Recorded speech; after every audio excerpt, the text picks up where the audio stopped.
Anggaplah seperti ini. Ini yang kita sebut misalnya adalah area 1. Ada lagi nanti di sini kita bisa tambah lagi. Ini misalnya jadi area 2. Tapi konsep di OSPF, semua area harus terhubung secara langsung ke area 1, ke area 0, ke area backbone. Ini yang kita sebut sebagai konsep area di OSPF. Ya. Router-router yang di area 0 ini, itu yang kita sebut sebagai backbone router. Backbone router. Sedangkan router-router yang berada di non area 0 atau misalnya di area 1, area 2, yaitu misalnya di area lain, ini yang kita sebut sebagai IR atau internal router.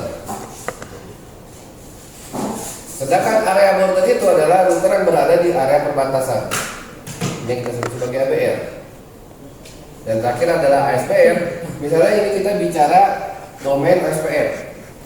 Ini adalah ASPF domain. Kemudian di sini kita ada satu router lagi terhubung ke misalnya RIP, domain protokol yang lain ya. Ini yang kita sebut sebagai ASPR. Oke, ini hanya pengenalan singkat aja, detail kita di teori. Oke, untuk konfigurasinya sangat sederhana. Misalkan kita punya dua buah router ya. Nah, kita yang pertama kita lakukan adalah kita harus bikin dulu point to point jelas. Udah itu kita buat loopback-nya. Jadi loopback itu adalah interface logik seolah ada network di belakang router tersebut secara logik. Jika tidak ada.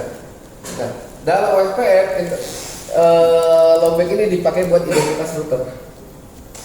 Oke, jadi kita butuh identitas router. Kemudian OSPF sendiri dia menggunakan yang namanya wildcard. Wildcard ini pada dasarnya adalah kebalikan dari subnet. Misal kita punya subnet dengan prefix /24. Nah, prefix /24 itu adalah subnetnya adalah 255.255.255.0. Oke, maka wildcardnya adalah kebalikannya, yaitu kita kurangin aja, fullnya adalah 255.255.255.255 dikurangin subnet, maka kebalikannya adalah 0.0.0.255.5. Jadi ketika kita punya prefix 24, wildcardnya adalah 0.0.0.255. Begitupun untuk case yang lain. Misalnya kita punya prefix 16, 16 itu kan berarti subnetnya adalah 255.255.00. Maka wildcardnya adalah 0.0.255.255 kebalikannya. Begitupun begitupun 30 itu 255.255.255.252. Kebalikannya tinggal kita kurang aja 255 kurang 252 yaitu 3. Nah, wildcard ini dipakai di OSPF untuk pengganti subnet karena konfigurasinya hanya sederhana, yaitu pertama kita masuk ke sub configuration OSPF, masukkan OSPF PID. Contohnya adalah seperti ini, router OSPF, ini PID. Dan PID itu dalam OSPF, terutama di Cisco ya, dia harus sama. Jadi baik R1 dan R2, PID-nya ini harus sama. Misalnya 1, ini misalnya 1, maka di router R2 juga dia harus 1.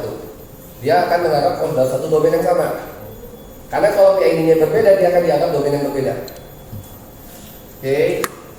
Kedua adalah masukin network advertise-nya. Karena pada dasarnya perbedaan dengan static root, kalau static root adalah kita memperkenalkan network orang lain ke router kita.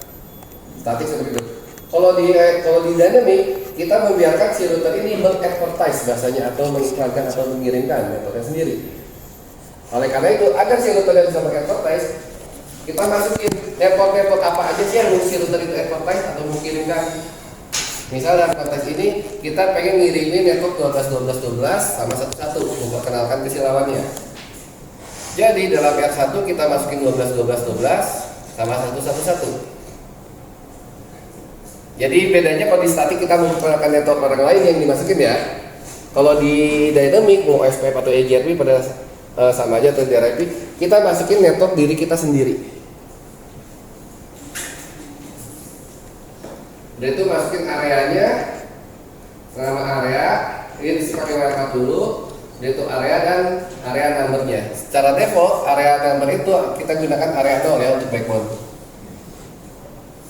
Makanya di sini kita tulisnya sebagai 0 semua. Oke, konfigurasinya sangat singkat. Untuk praktikumnya kita akan menggunakan topologi yang sama kayak minggu lalu, tapi saya sarankan untuk menggunakan lab yang berbeda. Perbedaannya sederhana, yaitu kalau yang sebelumnya kita menggunakan static root, sekarang kita menggunakan OSPF dengan PID-nya di 123. Tuh perbedaan pertama. Perbedaan kedua sebenarnya kan perbedaan ya, biar lebih terlaras saja. Kalau kemarin saya membebaskan di sini kalian boleh pakai layer 2 atau layer 3 ya. Kalau sekarang biar satu ini aja, satu suara aja, kita pakai layer 2. Jadi gunakan Bluetooth of stick. Nah, di R2 dan R3-nya interface-nya biarkan nggak pakai IP. Oke. Karena IP-nya itu kita pakai sub interface. Ini untuk gateway VLAN 11, ini untuk gateway VLAN 12. Begitupun yang di R3-nya untuk 13 dan 14. Kemudian di multi layer switch-nya kita tidak menggunakan IP, tapi kita menggunakan WLAN, yaitu kita pakai layer 2. Oke, dan menarik kalau yang sebelumnya kan saya bicara adalah review untuk tingkat 2 ya, jadi sengaja saya tidak kasih petunjuk komennya. Kalau sekarang kita sudah mulai masuk ke materi utama di SPF. Jadi di sini saya langsung kasih clue-nya, hostname, silakan isi hostname-nya apa. Itu username, private secret. Nah, biasanya kita pakai password, sekarang langsung ganti secret biar terenkripsi. Itu kita pakai enable secret dan konfigurasi SSH. Ingat, domain name itu harus sama semua dalam satu area. Misalnya mau pakai cisco.com silakan, example.com silakan, realmat.com silakan, itu bebas. Yang jelas pakai .com karena domain. Itu modulus ini mungkin telah diajarin sama Bu Ripa ya. Bisa pakai 512 boleh, 1024 silakan, 2048 silakan. Yang jelas konsekuensinya makin panjang makin aman, tapi makin lama komputasinya. Transport input pakai SSH. Ini untuk konfigurasi VLAN dikasih nama. Jadi di sini saya pakai standar yang kita biasa di real cache-nya. Jadi setiap VLAN harus ada nama dan setiap interface itu harus ada deskripsi. Deskripsi ini bebas. Gimana kalian aja. Kalau saya biasanya untuk isi deskripsi itu misalkan itu hanya keterangan aja ya. Misal saya dari R2 ini ada E00 menuju MRS. Maka saya tulis deskripsinya link to MRS. Misalnya seperti itu. Tidak ada standar, itu hanya bebas saja. Oke, ini udah ada petunjuknya. Silakan dikerjakan. Pada dasarnya untuk yang passive interface sama yang Ethernet ini adalah opsional ya. Nah, passive interface ini fungsinya ya ini kita bahas terkait passive interface. Passive interface pada dasarnya itu adalah anggaplah kita punya dua buah router. Oke, ini E00. Nah, kalau kita nyala secara default, OSPF itu akan mengirimkan selalu hello paket. Hello paket dari menggunakan multicast. Oke, misalnya jadi ini kita punya ada router di sini ternyata kita punya host. Oke, di sini ada router. OSPF kan akan selalu mengupdate kalau ada perubahan. Misalnya ini tiba-tiba mati, maka dia akan mengupdate ke semua domain OSPF-nya, ya kan? Nah, problemnya di sini emang kita butuh si router, tapi host kan nggak butuh. Makanya di sini kita buat sebagai passive interface. Tujuannya biar tidak perlu mengirimkan update untuk mengurangi overhead. Sehingga dalam konteks ini passive interface default, artinya semua interface-nya dibuat pasif. Nah, untuk men-cancelnya kita pakai no passive interface, pilih Ethernet yang kita butuhkan untuk multicast OSPF. Misal adalah dalam kasus kita adalah yang sesama router. Jadi untuk dari R2 ke R1 maupun R1 ke R3 di passive interface-nya pakai no, biar bisa ngobrol.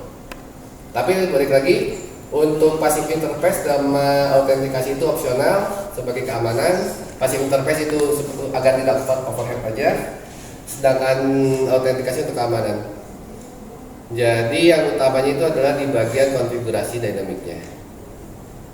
Di sini konfigurasi OSPF, di sini sengaja saya kasih titik-titik biar nanti nambah terus. Ingat, network yang ingin kalian advertise, yang ingin kalian kenalkan itu kalian daftarkan di sini.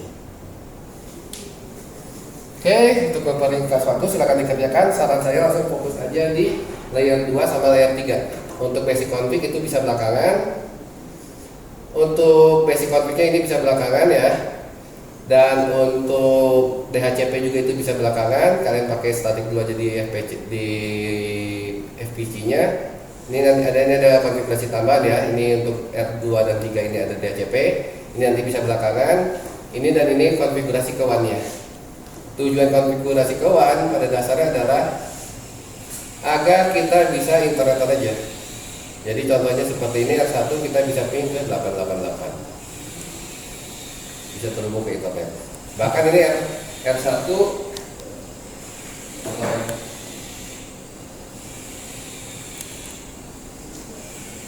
bisa ping ke google.com.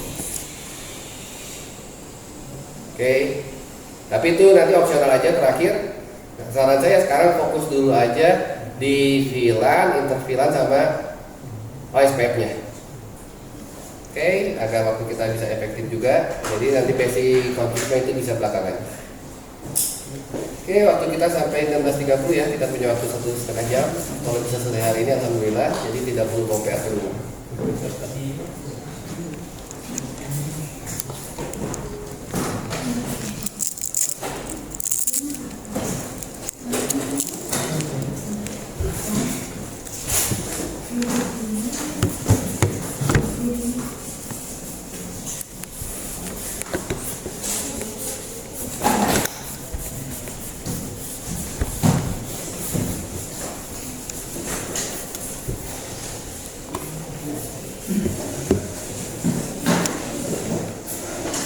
Maksimal 16.30 ya, biar gak terlalu lama juga. Tapi kalau mau lebih cepat lebih baik, tapi kalau kalian mau lebih lama juga gak apa-apa sih sebenarnya mah. Saya mah hayu-hayu aja sampai habis 3.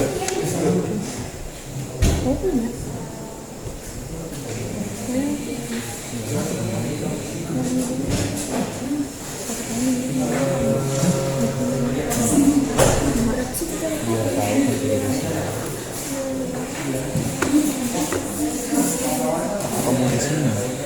Bisa bahas sama si Ica kok. Ada di sini ya.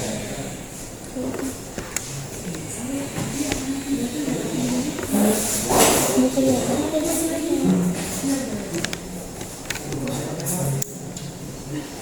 mah mati mbak sayur ini bisa bahasa gitu. Baik satu. Tinggal di sini. Oke, tinggal ke 2.